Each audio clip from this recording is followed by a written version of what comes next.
get. Welcome in to First Things First. I'm Sarah Kustak, filling in for Jenna Wolf. That's the Hall of Famer. Cris Carter, that's Nick Wright. Happy Friday. Happy Friday. You guys Thank you for helping us out so much this week, Sarah. Hey, I appreciate it. You're on the show as many days this week as Cris and I. All 5 days. I didn't do any heavy lifting. I was just riding coattails. That's not true at all. Thank you so much, Sarah. I love it. Update on Nick Wright's hair.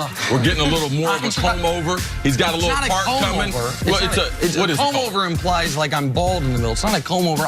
People don't know, so we got to keep them confused. But it looks great. Someone on your Instagram Live said it looked tremendous. Oh, thank you very much. There's a little less volume. Okay. Big show today. We're amping up the volume.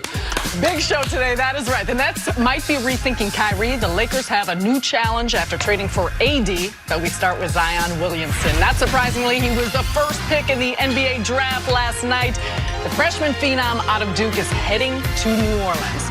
He's been the presumptive #1 overall pick for months, but he was still emotional after his name was called.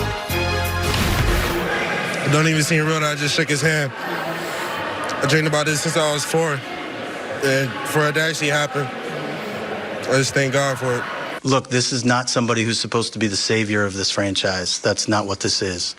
This is a 19-year-old kid who's going to spend this year learning how to play winning NBA basketball. And everything that we're doing from now until the end of our time here as a franchise is going to be about long-term sustainable success. This is Jrue Holiday's team. Zion is going to be part of learning how to win at a really high level. And at some point, if there's a time that the baton gets passed in terms of who's expected to carry us to win games, it will. See, what was your reaction to David Griffin's comments? I think we were all very, very relieved. It's something we talked about yesterday as far as the expectations on Zion. But we know in pro sports, man, you got to get lucky. You got to get lucky, get with the right team, have the right coach, to have the right style, have the right mentality to be able to develop your skills. And I love the fact that they removed that burden from him. You will never hear a first-round pick people say what David Griffin said to be able to clear that up. Man, this is Jrue Holiday's team. That was great. Zion should be relieved. He should be relieved that they did win the lottery, and they're going to be able to put a plan in place, sustainable success. That's the difference between the great players and the good players. That was one thing, Nick, when we got together, he would question me and say, Cris, man, like, what do you think, like, is the difference? I said, Nick, how long can you keep your prime, keep it open, and stay to be a dominant player? Once you achieve your full ability, how long can you stay there? How high up the mountain do you get, and how long can you stay up there? When you're talking about, when I like to rank players, we're talking about how good was somebody. It's like Tracy McGrady is just as a for instance. His peak was super high, but he couldn't stay there that long. And so how quickly can you get to your peak, and how long can you stay there? And I really believe in institutional stability. I believe in structure. I believe in general managers. I believe in coaches. I've seen so many talented players not be able to get in the right type of system that would highlight their ability. I've been seeing so many really, really talented players be with the wrong coach who didn't say the right types of things. And I think that Zion being the first pick and the Pelicans, them clearing the deck, trading Anthony Davis beforehand, so that's not something that he has to deal with. And then unrealistic expectations.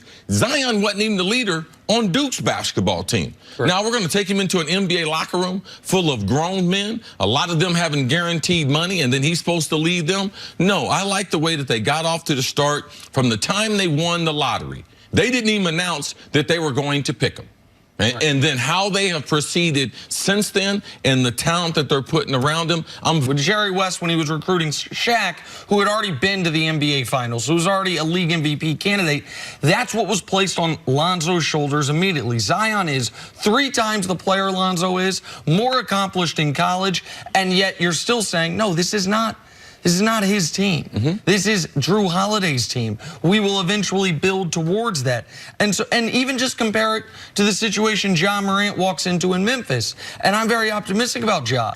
And I don't think they did the wrong thing, but they trade away Mike Conley. They make him the face of the team that everything's going to run through. Zion, the Pelicans next year aren't going to be a playoff team, But Drew Holiday, Lonzo Ball, Brandon Ingram, Zion Williamson. At center, either Jahlil Okafor or the guy they drafted at 8, Jackson Hayes. You have Nickeil Alexander-Walker, they took at 17. Josh Hart, E'Twaun Moore coming off the bench. With $30 million in cap space, you have a real team. And so he's not going to be in a position, so many #1 overall picks are, LeBron, the most hyped prospect ever, going into a Cavs team in 2003, that their best player is Ricky Davis, that Paul Silas is the coach, and they don't really have a way to get where they need to. So Zion handled it beautifully. I thought the emotion was touching for a guy who knew this was coming, for him to be, I mean, he wasn't just tears in his eyes. The tears were falling from his face. And to see that, and to see the way he handled it, and the way the Pelicans are handling it, it would appear, not even renews, just gives you more optimism, no matter how optimistic you are. Griffin says it's Drew Holiday's team. He's in his 11th year in the NBA, coming off of a career year, 7th in New Orleans.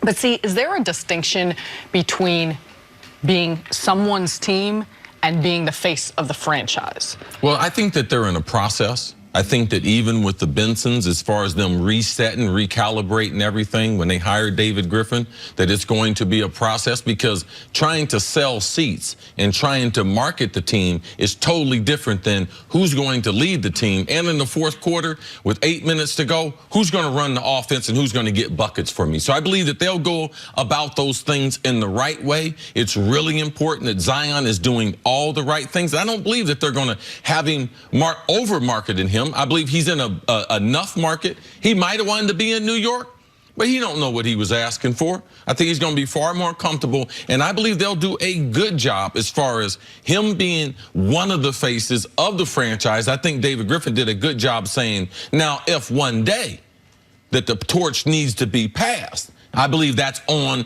and off the court, that they'll make sure that that happens at the right time. Well, and the big move right before the draft was a move New Orleans made with that 4th pick, trading back, getting 8, 17, and 35, getting multiple bites at the apple. But people should understand, I believe if New Orleans had wanted to overpay, they could have moved up to 3. I believe New Orleans could have potentially gotten a deal done with the Knicks, who had worked out Darius Garland, who had looked at players other than R.J. Barrett. If you wanted to try to microwave this thing, put Zion and R.J., have that be the marketing campaign, the 2 Duke guys, have them be the face of the franchise together. Instead, David Griffin, again, I think, does the smart thing. You get 2 first-round picks for that 4th pick because you weren't in love with somebody there. You get off the contract of Solomon Hill, so you have more flexibility this summer if someone wants to come play with these guys. I just have tremendous faith in the people running the Pelicans, and I also think David Griffin made the point of Alvin Gentry connecting with Zion's family, because of the connection with the Carolinas, all those things. But on the court, I think Alvin Gentry's style fits Zion really well. I think this is, if you're a basketball fan, he's in a great place for us to see how great he truly can become. Yeah, and keep your eyes on the number 8 pick in Jackson Hayes. Yeah. Oh, my goodness. You're talking about, he grew 11 inches when he was in high school. He wasn't even a regular starter at Cincinnati Moeller there, goes to Texas. Only averaged 5 shots a game. But as a rim runner, you want to look at another guy, Tyson Chandler. Yeah. If he reaches his potential, that's the kind of player he can be. Lobs to him, great on the defensive end. So I think Griff did a tremendous job and in with his that, first draft. I had a former NBA player tell me last night, Jackson Hayes has bigger hands than Dr. J or Kawhi Leonard, that he'll walk into the NBA with the biggest hands in the league, which obviously could help a lot on catching those lobs. You know what that means, though. Well, yeah, wears big gloves, see? Yeah. Got you, no problem. Good morning. We're going to get to R.J. Barrett coming up. Should Knicks fans be prepared for a disappointing summer? That's next on First Things First. And that's on FS1. You can always check us out on the Fox Sports channel on SiriusXM. We will be right back. I got to figure out that Instagram Live. That was